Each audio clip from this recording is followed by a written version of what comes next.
welcome back to Cooking with Katie. I'm a registered dietitian with White Earth Public Health, and I'm very happy to have Gail back again cooking with me.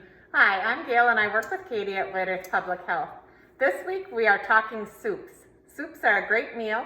They can feed a few or a crowd, and you can always freeze your leftovers. I like soups because you can go with whatever flavors you're hungry for and just add what you have to create it. Today we will be making a classic version of chili and cornbread. So let's get started.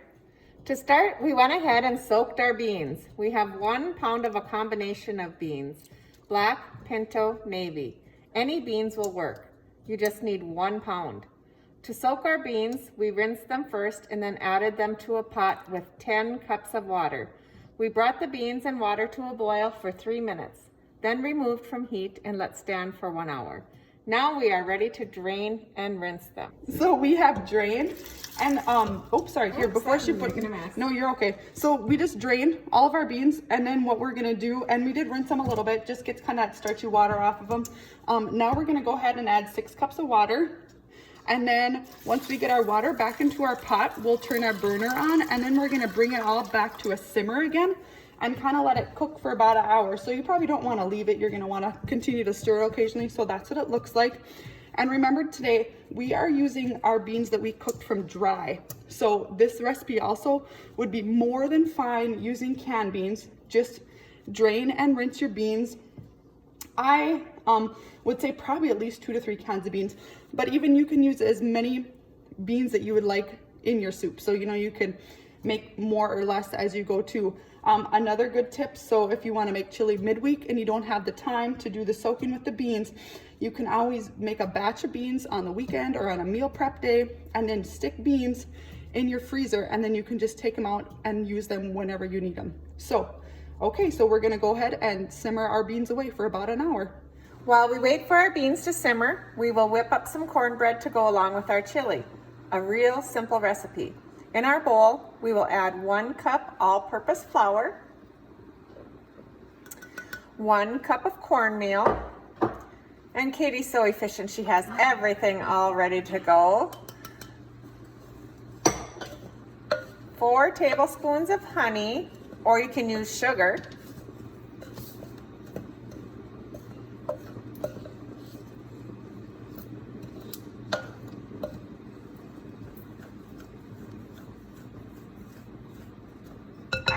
I know, I'm a little excited there.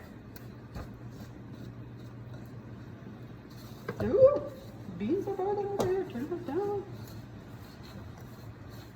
1/4 teaspoon salt. Oh, Maybe I'm not the only one making a mess.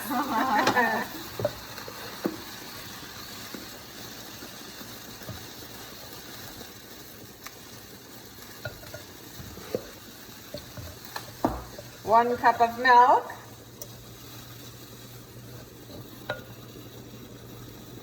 Oops, sorry. And 1/3 cup of oil.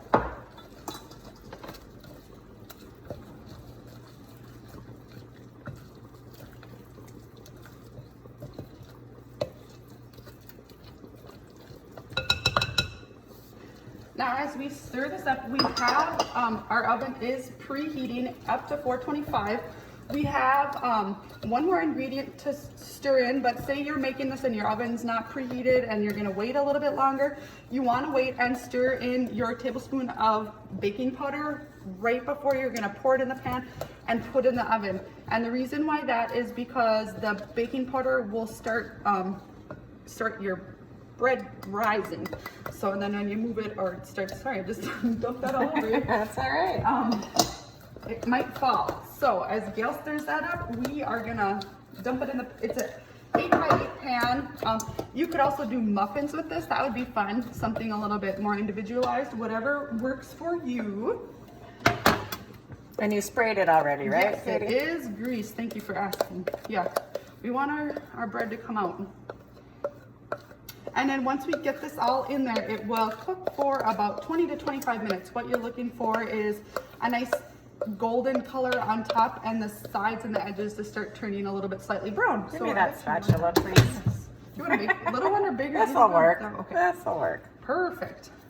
And then this, like this, a simple side, they could come together. Whoops. That's okay, really fast.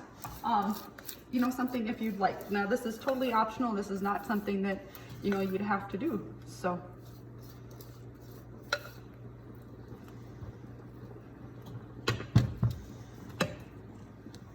Here we go.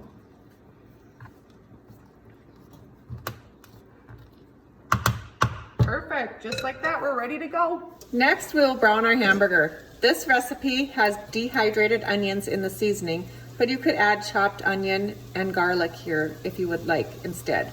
We will also season with a little salt and pepper, which I already did.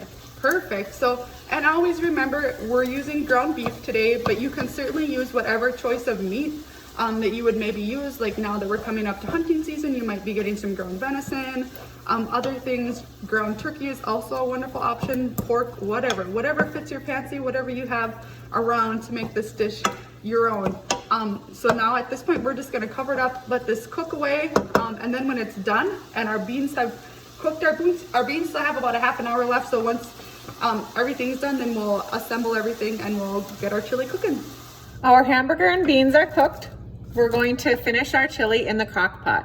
It will take a little bit longer, but it's an easy way to start and be able to walk away and let it cook slowly. We have already added our beans and liquid and the hamburger. Now we will add 8 ounces of reduced sodium tomato sauce and 1 24-ounce can of diced tomatoes. And as you'll see, we didn't have a 24-ounce can, so we are using two 14.5-ounce canned tomatoes, because that works just as good. I'm gonna scoop out these jars, just a smidge here. And we got, and Gail and I were talking, there wasn't a whole lot of liquid in with our beans. So we're just gonna let this cook a little bit and see what happens once we add all of our spices and our tomatoes to see if, you know, make the chili to the consistency that you like. If you need to add liquid, like some more tomato sauce or even just water or chicken broth, whatever works for you to make it how you like it. Now our last piece is we're gonna toss in all our seasonings. So first we have 3 tablespoons of chili powder, 2 tablespoons of dehydrated onion, and then in our last container we have a combination of a tablespoon of garlic powder, a teaspoon of oregano, 3/4 teaspoon salt, and a 1/4 teaspoon cayenne pepper. Now remember, season with your favorite things, your favorite ingredients, whatever you like and how you like to make it. I was sharing with Gail that I like to put corn in my chili most often and kind of make it like a taco chili. Gail, what are your favorite things that you put in your chili? I add lots of onions, celery, carrots, just whatever I have. I have used zucchini, squash, anything. That's good, yes. So there's no wrong way about how you make this. So, you know, make it your own and make it how you like. So that's awesome. Now we're gonna cover, I'm actually probably gonna put it on high just to get it to a boil. And then I'll probably turn it down to low once it starts bubbling pretty good. But we're probably gonna let this cook for about, I don't have it plugged in, we'll turn it on in a minute. But we'll probably let it cook for like 3 or 4 hours. We'll do a little check-in after a little bit and kind of see how things are going. All right, folks, so our chili has been cooking now for a couple of hours and we have been cooking it on high. I actually think after I cook here, I wanted to bring it to kind of a boil, or a simmer, whatever you want to call it. And I have gotten to that point, and I think I'm actually gonna turn this down on low. We're gonna let it cook for probably another couple hours for sure. And as we look at this now today, I wanna remind you why we did choose to cook with the canned beans. And the chili is such a great recipe to incorporate it. And it's kind of a favorite bean recipe of all people, is that we want to remember that beans are a really good source of protein. It's a complex carbohydrate, which means it's easier on our blood sugars because it contains the fiber. It's a great source of fiber as well. It has antioxidants and vitamins and minerals that contribute to heart health. It helps with good blood sugar control and weight management.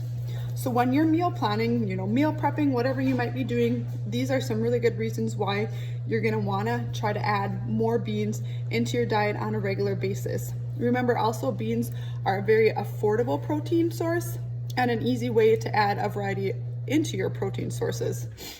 So now, again, I am gonna turn this down to low and then let this continue to cook away for a couple hours. I actually kept getting out of the video.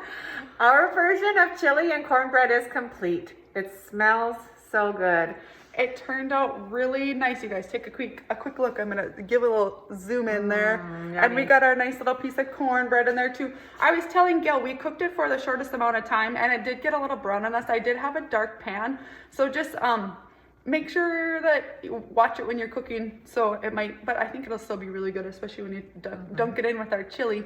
So remember, our version of our chili is just a guide, and add whatever ingredients make chili your favorite. Like Gail was talking about adding some extra vegetables, some carrots and squash and zucchini. And I just had said to her, you know, green peppers, you know, whatever makes it fun. So that would be amazing. Also, don't forget to check out whiteearth.com today for today's recipe, along with more ideas for cooking with dried beans and soup ideas. So with that, thanks for watching, and we'll see you next week.